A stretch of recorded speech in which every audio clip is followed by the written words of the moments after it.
आप सभी को मेरा नमस्कार। हम सब लोग अक्सर कहते हैं कि हम ईश्वर के अंश हैं, लेकिन क्या वास्तव में हम इस चीज़ को कभी अनुभव कर पाते हैं कि हम ईश्वर के अंश हैं? ऐसी कौन सी भावना है जिसके आधार पर हम ये कह पाते हैं कि हम ईश्वर के अंश हैं? ऐसी कौन सी अनुभूति है जिसके आधार पर मनुष्य ने सबसे पहले अनुभव किया कि हम ईश्वर के अंश हैं?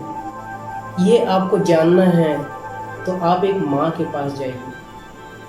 एक माँ जब संतान को जन्म देती है तो वो एक छोटे से सृष्टि की सृजन करती है। वास्तव में उसकी संतान उसकी एक छोटी सी सृजन होती है। सृजन का मतलब क्या है? सृजन का मतलब होता है एक नई सृष्टि का निर्माण करना। जब कोई काम ईश्वर करता है तो वो काम सृजन कहलाता है और उसमें एक सृष्टि का निर्माण होता है। यही काम तो माता करती है। जब वो एक नए शिशु को जन्म देती है तो वो उसका एक संसार ही तो होता है। और इतने दर्द में भी वो इतनी मुस्कुराती है। ये मुस्कुराहट कहाँ से आई? दर्द में भी मुस्कुराना तो ईश्वर का गुण है ना। ये मुस्कुराहट दर्द में भी जब उसको होती है तो उसको पहली बार एहसास होता है कि वाकई में ये मैं ईश्वर का अंश ही तो हूँ। कब? जब एक स्त्री माता बनती है। यही संतान योग है दोस्तों, अंश। हमारी संस्कृति में योग की बात की गई है, आत्मा का परमात्मा से योग हो जाना। और जब हम बात संतान योग की करते हैं तो संतान के माध्यम से जब हम ईश्वर को पहचान पाते हैं, जब हम ईश्वर से मिल जाते हैं, तो इसको कहा जाता है संतान योग। आइए अब हम आपको बताते हैं कि आप अपनी हथेली देखकर कैसे जानेंगे कि कितनी संतान रेखाएं आपके हाथों में हैं। तो ये आप मेरी हथेली देखिए, और इसके संबंध में बहुत सारे ग्रंथ जो लिखे गए हैं उनमें बहुत विरोधाभास है। जैसे कीरो एक बहुत बड़े हस्तरेखा विशेषज्ञ थे, उन्होंने जो लिखा है उनके अनुसार संतान रेखाएं शुक्र पर्वत पे होती हैं। ये शुक्र पर्वत पे यहाँ इस प्रकार की लाइनें बनती हैं, ये संतान रेखा। दूसरे ग्रंथों में दिया गया है कि संतान रेखाएं, ये जो हमारी सबसे छोटी उंगली है, कनिष्ठा उंगली, इसके नीचे ऐसे लाइन बने होते हैं, उनको बोला जाता है। देखिए, कीरो ने कहा है कि इस प्रकार कोई स्पष्ट लाइन होती है।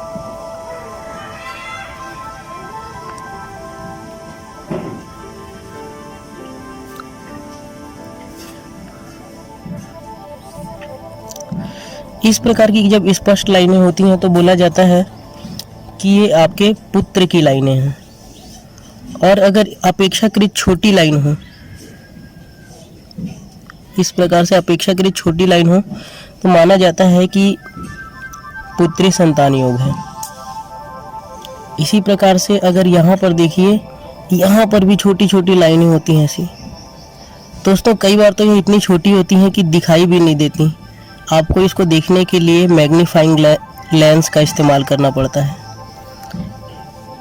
अब मेरा अनुभव क्या कहता है? मेरा अनुभव ये कहता है कि संतान रेखा को कभी भी केवल एक व्यक्ति के हाथ में देख के नहीं बताई जा सकती। इसको जानने के लिए पति पत्नी दोनों के हाथ की रेखाएं देखी जाती हैं। फिर भी यदि पति या पत्नी के हाथ में यहाँ पर की रेखाएं और यहाँ पर की अगर एक भी दोनों के हाथों में रेखाएं हैं, चाहे यहाँ पर हो चाहे यहाँ पर हो, अगर दोनों के हाथ में रेखाएं हो तो निश्चित तौर पे संतान होती है। और दोस्तों, एक जो मेरा सबसे पक्का अनुभव है, जो मैंने देखा है, कि आप ये अंगूठा देखिए।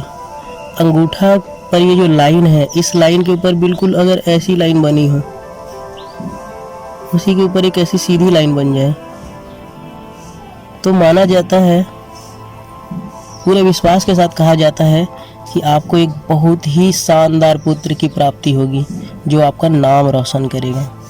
यहाँ पर ऐसी जितनी रेखाएं बनी होंगी, निश्चित तौर पे आपको उतने ही ऐसे पुत्र प्राप्त होंगे जो आपका नाम रोशन करेंगे। और अगर यहाँ पर इस प्रकार से कोई खड़ी रेखा बनी हो तो ये कन्या योग कहलाता है। आपको कन्या रत्न की प्राप्ति होगी। आपको ऐसे कन्या रत्न की प्राप्ति होगी जो आपके नाम को बहुत बढ़ा देगी, आपके नाम को रोशन करेगी। उसको पा के आपको जीने का मज़ा आ जाएगा। तो दोस्तों, इस प्रकार से संतान रेखा में ये देखा जाता है, ये रेखाएं ये रेखाएं और ये रेखाएं। मेरे अनुभव से यहाँ की रेखाएं ज़्यादा सत्य होती हैं और ये तो पूरे विश्वास के साथ सत्य होती हैं। अगर इस प्रकार की रेखाएं हैं तो निश्चित तौर पे आप संतानवान बनते हैं। और इस प्रकार की रेखाएं होने के बाद भी यदि आपको संतान प्राप्त नहीं हो पा रही है तो इसका अर्थ ये होता है कि कोई छोटी मोटी मेडिकल परेशानी है जो इलाज से ठीक हो सकती है। दोस्तों, आज का समय हमारा कुछ ऐसा हो गया है, अनियमित जीवन शैली है, खान पान और जीवन शैली का कोई ठिकाना ही नहीं है। व्यक्ति हर समय तनाव में डूबा रहता है। ऐसे में क्या होता है, उनके शरीर में और मानसिक अवस्था में कुछ कुछ परेशानियां उत्पन्न हो जाती हैं। जिन सही हार्मोन्स या रसों का संचार होना चाहिए वो रसें सही ढंग से स्रावित नहीं हो पाती। इस कारण आज के समय में कुछ छोटी छोटी परेशानियों के कारण निसंतानता एक समस्या बन गई है। इस समस्या को दूर किया जा सकता है।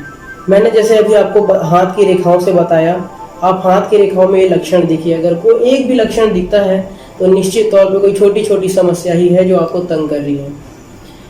आप इन समस्याओं से निपटने के लिए आप क्या करें, अभी बहुत ही मेडिकल ने इस क्षेत्र में बहुत उन्नति कर ली है।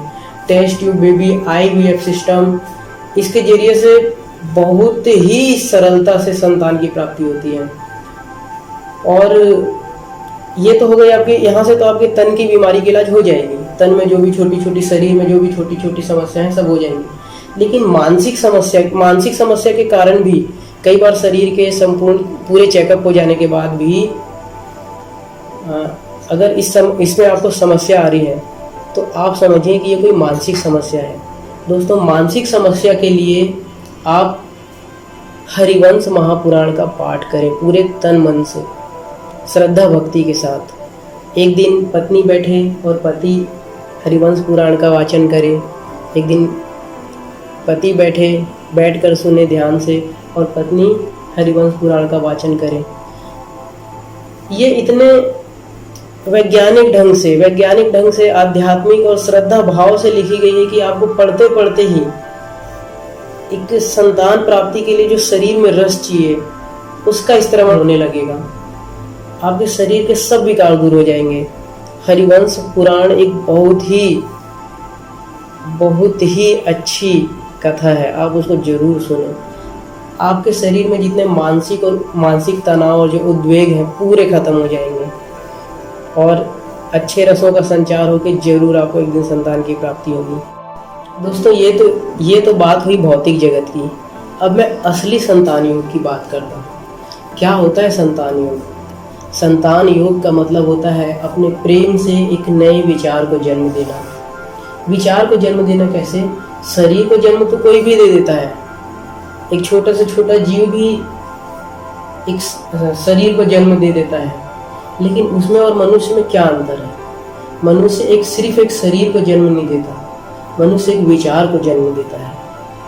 आप सृष्टि के हर बालक में, हर बच्चे में एक नए विचार को डालिए, ये आपका संतान योग कहलाएगा। अगर आपने किसी में नए विचार दे दिए मतलब आपने एक नए जीव को जन्म दे दिया, आपने एक नई सृष्टि की रचना कर डाली।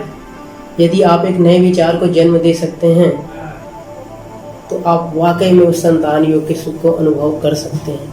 और मेरी नज़रों में यही संतान योग है। हजारों जीव हैं, हजारों लोग हैं जो सिर्फ शरीर को जन्म देते हैं, लेकिन कुछ ही लोग ऐसे होते हैं जो विचारों को जन्म दे पाते हैं। सही मायने में ये संतान योग है।